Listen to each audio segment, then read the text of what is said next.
ನಮಸ್ತೆ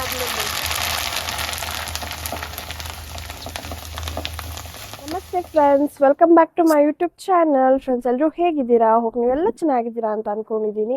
ನೀವೆಲ್ಲ ಚೆನ್ನಾಗಿದ್ದೀರಾ ಅಂತ ಅನ್ಕೊಂಡು ಇವತ್ತಿನ ವ್ಲಾಗ್ನ ಸ್ಟಾರ್ಟ್ ಮಾಡ್ತಾ ಇದ್ದೀನಿ. ಇವತ್ತಿನ ವ್ಲಾಗ್ ನಿಮ್ಗೆ ಆಲ್ರೆಡಿ ಗೊತ್ತಾಗಿರುತ್ತೆ. ತಮ್ನೈಲ್ ಆ್ಯಂಡ್ ಟೈಟಲಲ್ಲಿ ನೋಡಿರ್ತೀರಾ. ಇವತ್ತು ಒಂದು ಸೂಪರ್ ರೆಸಿಪಿನ ನಿಮಗೆ ಹೇಳ್ಕೊಡ್ತಾ ಇದ್ದೀವಿ. ಅದೇನಪ್ಪ ಅಂತ ಅಂದರೆ ಸಬ್ಬಕ್ಕಿ ಅವಲಕ್ಕಿ ಪಾಪ್ಕಾರ್ನ್ ಸಂಡಿಗೆ.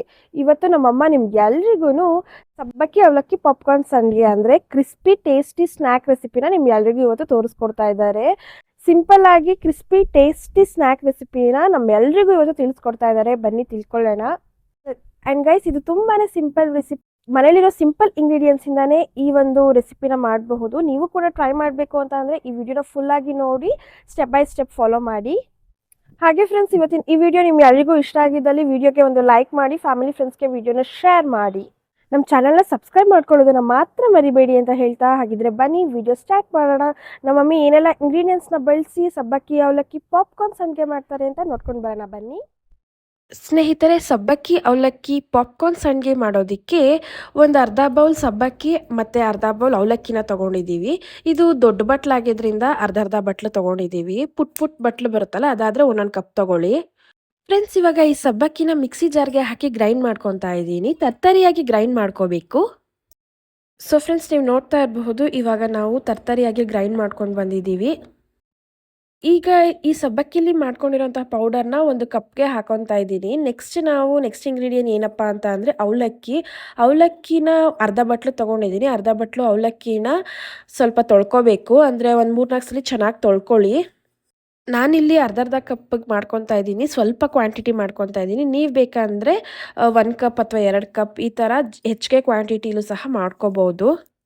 2-3 ಸಲ ಅವಲಕ್ಕಿನ ಚೆನ್ನಾಗಿ ತೊಳೆದು ಒಂದು ನೈಟ್ ನೆನೆಸ್ಬೇಕು ಫ್ರೆಂಡ್ಸ್. ರಾತ್ರಿ ನೆನೆಯಕ್ಕೆ ಬಿಟ್ಟರೆ, ನೀರು ಹಾಕಿಬಿಟ್ಟು ರಾತ್ರಿ ನೆನೆಯಕ್ಕೆ ಇಟ್ಟರೆ ಬೆಳಗ್ಗೆ ಎದ್ದು ರುಬ್ಕೋಬೇಕಾಗತ್ತೆ. ಸೊ ಫ್ರೆಂಡ್ಸ್, ಇವಾಗ ನೀವು ನೋಡ್ತಾ ಇರ್ಬೋದು ಎಷ್ಟು ಚೆನ್ನಾಗಿ ನೆಂದಿದೆ ಈ ಅವಲಕ್ಕಿ ಅಂತ. 1 ನೈಟ್ ನೆನೆಯಕ್ಕೆ ಬಿಟ್ಟಿದ್ವಲ್ವ, ನೀರೆಲ್ಲ ಫುಲ್ ಅಬ್ಸರ್ವ್ ಮಾಡಿಕೊಂಡು ದಪ್ಪ ಆಗಿಬಿಟ್ಟಿದೆ ಅವಲಕ್ಕಿ. ಈಗ ಚೆನ್ನಾಗಿ ನೆಂದಿರೋಂತಹ ಈ ಅವಲಕ್ಕಿನ ಒಂದು ಮಿಕ್ಸಿ ಜಾರ್ಗೆ ಹಾಕಿ ಒಂದು ಅರ್ಧ ಗ್ಲಾಸಷ್ಟು ನೀರನ್ನು ಸಹ ಹಾಕಿ ಚೆನ್ನಾಗಿ ಗ್ರೈಂಡ್ ಮಾಡ್ಕೊಳ್ಳಿ. ಫೈನ್ ಪೇಸ್ಟ್ ಮಾಡ್ಕೊಳ್ಳಿ ಫ್ರೆಂಡ್ಸ್. ಇವತ್ತು ನಾವು ಹೇಳ್ಕೊಡ್ತಾ ಇರೋಂತಹ ಈ ಸಬ್ಬಕ್ಕಿ ಅವಲಕ್ಕಿ ಪಾಪ್ಕಾರ್ನ್ ಸಂಡಿಗೆ ನಿಜವಾಗ್ಲೂ ಪಾಪ್ಕಾರ್ನ್ ಇದ್ದಂಗೆ ಇರುತ್ತೆ. ರಿಯಲಿ ಫುಲ್ ಟೇಸ್ಟಿಯಾಗಿರುತ್ತೆ. ನಾವು ಈ ರೀತಿ ಮಾಡಿಟ್ಕೊಂಡ್ಬಿಟ್ರೆ ಮಕ್ಕಳಿಗೆಲ್ಲ ಸಿಕ್ಕಾಪಟ್ಟೆ ಇಷ್ಟ ಆಗುತ್ತೆ. ಬಾಯಲ್ಲೇ ಕರಗೋಗಬೇಕು, ಅಷ್ಟು ರುಚಿಯಾಗಿರುತ್ತೆ, ಅಷ್ಟು ಚೆನ್ನಾಗಿರುತ್ತೆ. ಈ ಪಾಪ್ಕಾರ್ನ್ ರೆಸಿಪಿ ಸೂಪರಾಗಿರುತ್ತೆ ನಿಜವಾಗ್ಲೂ ಫ್ರೆಂಡ್ಸ್. ಮಕ್ಕಳಿಂದ ಹಿಡಿದು ದೊಡ್ಡೋರವರೆಗೂ ತುಂಬಾ ಇಷ್ಟಪಡ್ತಾರೆ. ಇವಾಗ ಹಪ್ಪಳ ಸಂಡಿಗೆ ಅನ್ನೋದಕ್ಕಿಂತ ಈ ಪಾಪ್ಕಾರ್ನ್ ರೆಸಿಪಿನ ಒಂದ್ಸಲಿ ಟ್ರೈ ಮಾಡಿ. ನಿಜವಾಗ್ಲೂ ಪದೇ ಮಾಡ್ತಿರ್ತೀರ, ಅಷ್ಟು ಚೆನ್ನಾಗಿರುತ್ತೆ. ನಾವು ಬೇಸಿಗೆಯಲ್ಲಿ ಒಂದ್ಸಲಿ ಮಾಡಿಟ್ಕೊಂಡ್ಬಿಟ್ರೆ ವರ್ಷ ಪೂರ್ತಿ ತಿನ್ನಬಹುದು. ಗೈಸ್, ಇವಾಗ ಅವಲಕ್ಕಿನ ಅರ್ಧ ಗ್ಲಾಸ್ ನೀರು ಹಾಕಿ ನುಣ್ಣಗೆ ರುಬ್ಕೊಂಡಿದ್ದೀವಿ. ಈಗ ಅದನ್ನು ಒಂದು ಪಾತ್ರೆಗೆ ಶಿಫ್ಟ್ ಮಾಡಿ 2 ಲೋಟ ನೀರನ್ನು ಹಾಕಿ ಚೆನ್ನಾಗಿ ಮಿಕ್ಸ್ ಮಾಡ್ಕೋಬೇಕು. ಸ್ವಲ್ಪನೂ ಗಂಟಿಲ್ದೇ ಇರೋ ರೀತಿ ಮಿಕ್ಸ್ ಮಾಡ್ಕೊಳ್ಳಿ. ಈಗ ನಾವು ತರ್ತರಿಯಾಗಿ ಸಬ್ಬಕ್ಕಿನ ರುಬ್ಬಿಟ್ಕೊಂಡಿದ್ವಲ್ಲ, ಅದನ್ನು ಸಹ ಈ ಒಂದು ಮಿಶ್ರಣಕ್ಕೆ ಹಾಕಿ ಸ್ವಲ್ಪನೂ ಗಂಟಿಲ್ದಂಗೆ ಮಿಕ್ಸ್ ಮಾಡ್ಕೊಳ್ಳಿ ಫ್ರೆಂಡ್ಸ್. ನೋಡ್ಕೊಂಡು ಮಿಕ್ಸ್ ಮಾಡ್ಕೊಳ್ಳಿ, ಸ್ವಲ್ಪ ಲಂಪ್ಸ್ ಬಂದುಬಿಡುತ್ತೆ. ಸೊ ಫ್ರೆಂಡ್ಸ್, ಚೆನ್ನಾಗಿ ಮಿಕ್ಸ್ ಮಾಡ್ಕೊಂಡಿದ್ದಾದ ನಂತರ ಸ್ಟವ್ ಮೇಲೆ ಇಟ್ಟು ಕುದಿಸ್ಕೊತೀನಿ. ಒಂದು 5 ನಿಮಿಷ ಸ್ಟವ್ ಮೇಲೆ ಬೇಯಿಸ್ಕೊಬೇಕು ಕುದಿ ಬರೋವರೆಗೂ. ನೋಡ್ತಾ ಇದ್ದೀರಲ್ವಾ, ಇವಾಗ ಕುದೀತಾ ಇದೆ. ಈ ಟೈಮಲ್ಲಿ ರುಚಿಗೆ ತಕ್ಕಷ್ಟು ಉಪ್ಪನ್ನ ಹಾಕೊತಾ ಇದ್ದೀನಿ. ಒಂದು ಅರ್ಧ ಸ್ಪೂನಷ್ಟು ಉಪ್ಪನ್ನ ಹಾಕೋತೀವಿ. ನಂತರ 1 ಟೀ ಸ್ಪೂನಷ್ಟು ಜೀರಿಗೆನ ಹಾಕ್ಕೊಂಡಿದ್ದೀನಿ. ನೀವು ಬೇಕಿದ್ದರೆ ಸ್ವಲ್ಪ ಖಾರವಾಗಿ ಬೇಕಂದರೆ ಚಿಲ್ಲಿ ಫ್ಲೇಕ್ಸ್ನ ಆ್ಯಡ್ ಮಾಡ್ಬೋದು. ನಾವೇನಿಲ್ಲ, ಆ್ಯಡ್ ಮಾಡಿಲ್ಲ. ರುಚಿಗೆ ತಕ್ಕಷ್ಟು ಉಪ್ಪು ಮತ್ತು ಜೀರಿಗೆನ ಹಾಕಿ ನೀಟಾಗಿ ಮಿಕ್ಸ್ ಮಾಡ್ಕೊತಾ ಇದ್ದಾರೆ. ಫ್ರೆಂಡ್ಸ್, ನೀವು ನೋಡ್ತಾ ಇದ್ದೀರಲ್ವ, ಕನ್ಸಿಸ್ಟೆನ್ಸಿ ಈ ರೀತಿ ಇರಬೇಕು. ತುಂಬ ಗಟ್ಟಿನೂ ಇರಬಾರ್ದು, ತುಂಬ ತೆಳುವಾಗೂ ಇರಬಾರ್ದು. ಒಂದು ಮೀಡಿಯಮ್ ಆಗಿ ನೀವು ನೋಡ್ತಿದ್ದೀರಲ್ವ, ಈ ಥರ ಇರಬೇಕು ಕನ್ಸಿಸ್ಟೆನ್ಸಿ. ಈಗ ಚೆನ್ನಾಗಿ ಬೆಂದಾಗಿದೆ ಇದು. ಈಗ ನಾವು ಇದನ್ನು ತೊಗೊಂಡು ಹೋಗ್ತಾ ಇದ್ದೀವಿ ಟೆರೆಸ್ ಮೇಲೆ. ಆ್ಯಕ್ಚುಲಿ ಫ್ರೆಂಡ್ಸ್, ಬಿಸಿಲಿಗೆ ಹಾಕೋಕ್ಕೆ ಮೇಲೆ ತೊಗೊಂಡು ಬಂದಿದ್ದೀವಿ. ಇದನ್ನು ಒಂದ್ಸಲಿ ಮೇಲೆ ನೀಟಾಗಿ ಮಿಕ್ಸ್ ಮಾಡಿಕೊಂಡು ಹಪ್ಪಳದ ಶೀಟನ್ನು ರೆಡಿ ಮಾಡಿ ಇಟ್ಕೊಂಡಿದ್ದೀವಿ. ಹಪ್ಪಳದ ಶೀಟ್ ಮೇಲಾದರೂ ನೀವು ಇದನ್ನು ಹಾಕ್ಕೋಬೋದು, ಅಥವಾ ಈ ಪಂಚೆ ಬಟ್ಟೆ ಅಥವಾ ಸೀರೆ ಮೇಲಾದರೂ ಹಾಕ್ಕೊಬೋದು. ಇದನ್ನು ಹಾಕೋದಕ್ಕೆ ಒಂದು ಟ್ರಿಕ್ಸ್ ಇದೆ. ಅದೇನಪ್ಪ ಅಂತ ಅಂದರೆ, ಒಂದು ನಾವು ಕವರ್ನ ತೊಗೊಂಡಿದ್ದೀವಿ, ಅಗಲವಾದ ಕವರು. ಯಾವುದಾದ್ರೂ ತೊಗೊಳ್ಳಿ. ನಾವಿಲ್ಲಿ ಶಾವಿಗೆ ಪ್ಯಾಕೆಟ್ ಕವರ್ ತೊಗೊಂಡಿದ್ದೀವಿ. ಹಾಲು ಕವರ್ ಆದರೂ ತೊಗೋಬೋದು, ಅಥವಾ ಗಟ್ಟಿಯಾಗಿರುವಂಥ ಯಾವುದಾದ್ರೂ ದೊಡ್ಡದಾಗಿರುವಂಥ ಪ್ಲಾಸ್ಟಿಕ್ ಕವರ್ನಾದರೂ ತೊಗೊಳ್ಳಿ ನೀವು. ಈಗ ಒಂದು 4-5 ಸೌಟು ಕವರ್ಗೆ ಹಾಕೊತಾ ಇದ್ದೀವಿ. ಕೆಳಗಡೆ ಒಂದು ಲೋಟ ಇಟ್ಕೊಂಡಿದ್ದೀವಿ. ಆ ಲೋಟಕ್ಕೆ ಶಾವಿಗೆ ಕವರ್ ಹಾಕಿ ಒಂದು 3-4 ಸೌಟಷ್ಟು ಈ ಒಂದು ಸಂಡಿಗೆ ಬ್ಯಾಟರ್ ಏನಿದೆ, ಈ ಪಾಪ್ಕಾರ್ನ್ ಮಾಡೋದಕ್ಕೆ ನಾವು ಬ್ಯಾಟರ್ ಮಾಡ್ಕೊಂಡಿದ್ದೀವಲ್ಲ, ಇದೇನಿದೆ ಅದನ್ನು ಹಾಕ್ಕೊಂಡು ನೀಟಾಗಿ ಕೋನ್ ರೀತಿ ಮಾಡ್ಕೋಬೇಕು. ಈಗ ನೋಡಿ ಫ್ರೆಂಡ್ಸ್, ನಾವು ಈಗ ಸೌಟಿಂದ ಈ ಬ್ಯಾಟರ್ನ ಹಾಕ್ಕೊಂಡು ಯಾವ ಥರ ಮಾಡ್ಕೊಂಡ್ವಿ ಅಂತ ಯಾವುದಾದ್ರೂ ಪ್ಲಾಸ್ಟಿಕ್ ಕವರಲ್ಲಿ ಈ ರೀತಿ ಮಾಡ್ಕೊಳ್ಳಿ. ಹಾಗೆ ಸ್ವಲ್ಪ ಮುಂದೆ ಸಿಸರಲ್ಲಿ ಕಟ್ ಮಾಡ್ಕೊಳ್ಳಿ, ಒಂದು ಸ್ವಲ್ಪ ಕಟ್ ಮಾಡ್ಕೊಳ್ಳಿ. ಸ್ವಲ್ಪನೇ ನಾವು ಈ ಒಂದು ಪಾಪ್ಕಾರ್ನ್ನ ಹಾಕಬೇಕಲ್ವ, ಆ ರೀತಿ ಕಟ್ ಮಾಡ್ಕೊಳ್ಳಿ, ತುಂಬ ದೊಡ್ಡದಾಗಿ ಕಟ್ ಮಾಡ್ಕೋಬೇಡಿ. ಈಗ ನೋಡಿ ಸ್ವಲ್ಪನೇ ಈ ರೀತಿ ಹಾಕ್ತಾ ಇದ್ದಾರೆ. ಕವರ್ನ ಕೋನ್ ರೀತಿ ಮಾಡ್ಕೊಂಡಿದ್ದೀವಲ್ವ, ಮೇಲೆ ಸ್ವಲ್ಪ ಪ್ರೆಸ್ ಮಾಡಿದ್ರೆ ಸಾಕು, ಈ ರೀತಿ ಬರುತ್ತೆ. ಚಿಕ್ಕದಾಗಿ ಈ ರೀತಿ ಹಾಕೊಂಡು ಹೋದ್ರೆ ಆಯಿತು. ಇದೇ ರೀತಿ ಅಂತ ಅಲ್ಲ, ನೀವು ಯಾವ ಶೇಪಲ್ಲಿ ಬೇಕಾದರೂ ಹಾಕೋಬೋದು, ಸ್ವಲ್ಪ ದೊಡ್ಡದಾಗಾದರೂ ಹಾಕೋಬೋದು. ನಾವಿಲ್ಲಿ ಸಣ್ಣ ಗೋಲಿ ಶೇಪಲ್ಲಿ ಹಾಕ್ತಾ ಇದ್ದೀವಿ. ಸೊ ಗೈಸ್, ನಾವು ಪಾಪ್ಕಾರ್ನ್ ರೆಸಿಪಿ ಮಾಡ್ತಾ ಇರೋದ್ರಿಂದ ಪಾಪ್ಕಾರ್ನ್ ಶೇಪಲ್ಲೇ ಎಲ್ಲಿಂದ ಚಿಕ್ಕದಾಗಿ ಮಾಡ್ತಾ ಇದ್ದೀವಿ. ಫ್ರೆಂಡ್ಸ್, ಈ ಪಾಪ್ಕಾರ್ನ್ ರೆಸಿಪಿ ಮಾತ್ರ 2 ದಿವಸ ಬಿಸಿಲಲ್ಲಿ ಚೆನ್ನಾಗಿ ಒಣಗಬೇಕು. ನೀವು ಬೆಳಿಗ್ಗೆ ಏನೇ ಮಾಡಿದ್ರೆ ಬಿಸಿಲಲ್ಲಿ ಚೆನ್ನಾಗಿ ಒಣಗಿಸಿ ಎತ್ತಿಟ್ಕೊಳ್ಳಿ. ಮತ್ತು ನೆಕ್ಸ್ಟ್ ಡೇ ಮತ್ತೆ ಬಿಸಿಲಿಗೆ ಹಾಕಿಬಿಟ್ಟು ಇನ್ನೊಂದ್ಸಲಿ ಒಣಗಿಸ್ಕೊಳ್ಳಿ. ತುಂಬ ಚೆನ್ನಾಗಿ ಒಣಗಬೇಕಿದು. ಗೈಸ್, ನಾವು ಈ ಸಮ್ಮರ್ನಲ್ಲಿ ಹಪ್ಪಳ, ಸಂಡಿಗೆ, ಈ ಪಾಪ್ಕಾರ್ನ್ ರೆಸಿಪೀಸ್ ಇದೆಲ್ಲ ಮಾಡ್ಕೊತಾ ಇರ್ತೀವಿ ನಾವು. ಹಾಗೆ ವಿಡಿಯೋದಲ್ಲಿ ನಿಮ್ಮ ಜೊತೆನೂ ಶೇರ್ ಮಾಡೋಣ ಅಂತ ಇವತ್ತಿನ ಈ ವಿಡಿಯೋ ಮಾಡ್ತಾ ಇದ್ದೀನಿ. ಗೈಸ್, ನಾನು ಸ್ವಲ್ಪ ಹಾಕ್ತಾ ಇದ್ದೀನಿ. ತುಂಬಾ ಈಸಿಯಾಗಿ ಇದನ್ನು ಹಾಕೋಬೋದು. ಮೇಲೆ ಸ್ವಲ್ಪ ಪ್ರೆಸ್ ಮಾಡಿದ್ರೆ ಸಾಕು, ಈ ಕವರ್ನ ನೀಟಾಗಿ ಗೋಲಿ ಸೈಜಲ್ಲಿ ಹಾಕೋಬೋದು.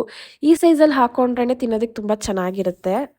ಫ್ರೆಂಡ್ಸ್, ನಾವು ಹಪ್ಪಳದ ಶೀಟ್ ಮೇಲೆ ಈ ಪಾಪ್ಕಾರ್ನ್ನ ಹಾಕ್ತಾ ಇದ್ದೀವಿ. ಇದನ್ನು ನಾನು ಆನ್ಲೈನಲ್ಲಿ ತರಿಸ್ಕೊಂಡಿದ್ದೀನಿ. ಈ ಶೀಟ್ ನಿಮಗೂ ಬೇಕು ಅಂತ ಅಂದರೆ ನಾನು ಡಿಸ್ಕ್ರಿಪ್ಷನ್ ಬಾಕ್ಸಲ್ಲಿ ಲಿಂಕ್ ಹಾಕಿರ್ತೀನಿ, ಬೇಕಿದ್ರೆ ತೊಗೋಬಹುದು. ಈ ಶೀಟ್ ಇಲ್ಲ ಅಂತ ಅಂದರೆ ನೀವು ಒಂದು ಬಟ್ಟೆನ ತೇವ ಮಾಡಿ ಹಿಂಡ್ಬಿಟ್ಟು ನಂತರ ನೀವು ಇದೇ ರೀತಿ ಗೋಲಿ ಸೈಜಲ್ಲಿ ಹಾಕೋಬೋದು ಪಾಪ್ಕಾರ್ನ್ನ. ಫ್ರೆಂಡ್ಸ್, ನಾವು ಬರೀ ಅರ್ಧ ಕಪ್ ಅವಲಕ್ಕಿ, ಅರ್ಧ ಕಪ್ ಸಬ್ಬಕ್ಕಿನ ಹಾಕಿ ಮಾಡಿದ್ದೀವಿ. ನೀವು ನೋಡ್ತಾ ಇರ್ಬೋದು ಎಷ್ಟೊಂದಾಗಿದೆ, ಒಂದು ಶೀಟ್ ಪೂರ್ತಿ ಆಗಿದೆ. ನೀವೇನಾದರೂ 1 ಕಪ್ ಅಥವಾ 2 ಕಪ್ ಹಾಕಿದ್ರೆ ಇನ್ನೂ ಡಬಲ್ ಆಗಿರೋದು ಕ್ವಾಂಟಿಟಿ. ಎಷ್ಟು ಚೆನ್ನಾಗಿರುತ್ತೆ ಗೊತ್ತಾ ಸ್ನೇಹಿತರೆ, ತಿನ್ನೋದಕ್ಕೆ ಮಾತ್ರ ರುಚಿಯಾಗಿ ಸೂಪರ್ ಆಗಿರುತ್ತೆ. ಈಗ ನೀವು ನೋಡ್ತಾ ಇರ್ಬೋದು, ಒಂದು 2 ದಿವಸ ಚೆನ್ನಾಗಿ ಒಣಗಿಸಿದ್ದೀವಿ ಈ ಒಂದು ಪಾಪ್ಕಾರ್ನ್ನ. ಈ ರೀತಿ ಬಂದಿದೆ. ಇದನ್ನೆಲ್ಲ ತಕ್ಕೊತಾ ಇದ್ದೀವಿ. ಇದನ್ನೆಲ್ಲ ತಗೊಂಡು ಒಂದು ಬೌಲ್ಗೆ ಹಾಕಿ ಕರಿಯೋದಕ್ಕೆ ತೊಗೊಂಡು ಹೋಗ್ತಾ ಇದ್ದೀವಿ. ನೀವು ನೋಡಬಹುದು ಒಂದು ಅರ್ಧ ಬೊಕ್ಸೆ ಹಾಕಿ ಎಷ್ಟಾಗುತ್ತೆ ಅಂತ. ಸೊ ಫ್ರೆಂಡ್ಸ್, ಇವಾಗ ನೀವು ನೋಡ್ತಿದ್ದೀರಲ್ಲ, ಒಂದು ಪ್ಲೇಟ್ನಲ್ಲಿ ಇಟ್ಕೊಂಡಿದ್ದೀವಿ. 2 ದಿವಸ ತುಂಬ ಚೆನ್ನಾಗಿ ಬಿಸಿಲಲ್ಲಿ ಒಣಗಿಸಿದ್ದೀವಿ. ಈಗ ಕರಿತಾ ಇದ್ದೀವಿ.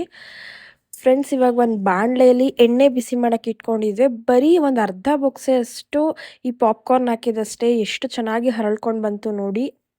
ತುಂಬಾ ಕ್ರಿಸ್ಪಿಯಾಗಿರುತ್ತೆ. ತಿನ್ನೋದಕ್ಕೂ ಅಷ್ಟೇ ಬೆಣ್ಣೆ ಥರ ಇರುತ್ತೆ, ಕರಗೋಗುತ್ತೆ ಬಾಯಲ್ಲಿ ಇಟ್ಟ ಹಾಗೇನೆ. ಸೊ ಅನ್ನ ಸಾರು, ಅನ್ನ ಮೊಸರು ಅಥವಾ ಬ್ರೇಕ್ಫಾಸ್ಟ್ ರೆಸಿಪೀಸ್ ಏನಾದರೂ ಮಾಡ್ಕೊಳ್ಳಿ, ಪಕ್ಕದಲ್ಲಿ ಇದನ್ನು ಕರೆದ್ಬಿಟ್ಟು ತಿಂತಾ ಇದ್ರೆ ಮಾತ್ರ ಸಖತ್ತಾಗಿರುತ್ತೆ. ಫ್ರೆಂಡ್ಸ್, ನೀವು ಒಂದ್ಸಲಿ ಮನೇಲಿ ಟ್ರೈ ಮಾಡಿ ನೋಡಿ, ಹೇಗೆ ಬಂತಂತ ನಮಗೆ ಕಮೆಂಟ್ ಮಾಡಿ ತಿಳಿಸಿ ಅಂತ ಹೇಳ್ತಾ ಮತ್ತೊಂದು ಬ್ಯಾಚ್ ಹಾಕ್ತಾ ಇದ್ದೀನಿ. ಇನ್ನೊಂದು ಅರ್ಧ ಬೊಕ್ಸೆ ಹಾಕ್ತೆ ನೋಡಿ, ಎಷ್ಟು ಬಂತು, ಹರಳ್ಕೊಂಡು ಬಂತು. ಸಂಡಿಗೆ ಮೀನ್ಸ್ ಪಾಪ್ಕಾರ್ನ್, ಇದು ಸಂಡಿಗೆನೂ ಅಲ್ಲ, ಸಬ್ಬಕ್ಕಿ ಅವಲಕ್ಕಿನ ಬಳಸಿ ನಾವು ಎಷ್ಟು ಚೆನ್ನಾಗಿ ಮನೇಲೆ ಪಾಪ್ಕಾರ್ನ್ ಮಾಡಿದ್ವಿ, ನೋಡಿದ್ರಲ್ವಾ ಫ್ರೆಂಡ್ಸ್. ಆ್ಯಕ್ಚುಲಿ ಇದು ಹೇಳಬೇಕಂತ ಅಂದರೆ ಇದು ಮಮ್ಮಿ ಸ್ಪೆಷಲ್ ಪಾಪ್ಕಾರ್ನ್. ನಮ್ಮ ಮಮ್ಮಿ ಅವಾಗವಾಗ ನಾವು ಸ್ಕೂಲ್ಗೆ ಹೋಗ್ಬೇಕಾಗಿದ್ದರಿಂದನೂ ಇದನ್ನು ವರ್ಷಕ್ಕೊಂದ್ಸಲಿ ಮಾಡಿಡ್ತಾ ಇರ್ತಾರೆ. ನಮಗಂತೂ ತುಂಬ ಇಷ್ಟ. ಒಂದು ಅರ್ಧ ಬಾಕ್ಸಲ್ಲೇ ಇಷ್ಟೊಂದು ಆಗುತ್ತೆ ನೋಡಿ ಫ್ರೆಂಡ್ಸ್. ಆ್ಯಕ್ಚುಲಿ ಫ್ರೆಂಡ್ಸ್, ಈಗ ಊಟದ ಟೈಮು. ಇವತ್ತು ಮೊಳಕೆ ಕಾಳು ಸಾರು, ಅನ್ನ ಮತ್ತು ಮೊಸರು, ಪಲ್ಯ ಎಲ್ಲ ಇತ್ತು, ತಿಂತಾ ಇದ್ದೀವಿ. ಇದ್ರ ಜೊತೆಗೆ ಪಾಪ್ಕಾರ್ನ್ ತಿನ್ನೋಕ್ಕೆ ಏನು ಸಖತ್ತಾಗಿದೆ ಗೊತ್ತಾ. ನಮಗಂತೂ ಒನ್ ಆಫ್ ದ ಫೇವ್ರೇಟ್ ಅಂತಲೇ ಹೇಳ್ಬೋದು.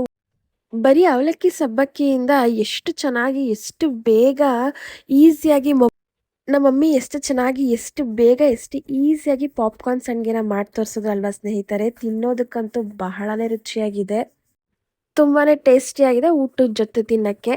ಬರೀ ಊಟಕ್ಕೆ ಮಾತ್ರ ಅಲ್ಲ, ಸಂಜೆ ಕಾಫಿ ಟೀ ಏನಾದರೂ ಕುಡಿತೀರಲ್ವ, ಆ ಟೈಮಲ್ಲೂ ಅಷ್ಟೇ ಕಾಫಿಗೆ ಒಂದು ಅರ್ಧ ಬೊಕ್ಸೆ ಹಾಕೊಂಡ್ರೆ ಒಂದಷ್ಟು ಆಗುತ್ತೆ, ಸಖತ್ತಾಗಿರುತ್ತೆ, ಟೇಸ್ಟಿಯಾಗಿರುತ್ತೆ. ಫ್ರೆಂಡ್ಸ್, ಬೇಸಿಗೆಯಲ್ಲಿ ಒಂದು ಪಾಪ್ಕಾರ್ನ್ ರೆಸಿಪಿ ಹೇಗೆ ಮಾಡ್ಕೊಳ್ಳೋದು ಅಂತ ತೋರಿಸ್ಕೊಟ್ರು ನಮ್ಮಮ್ಮ.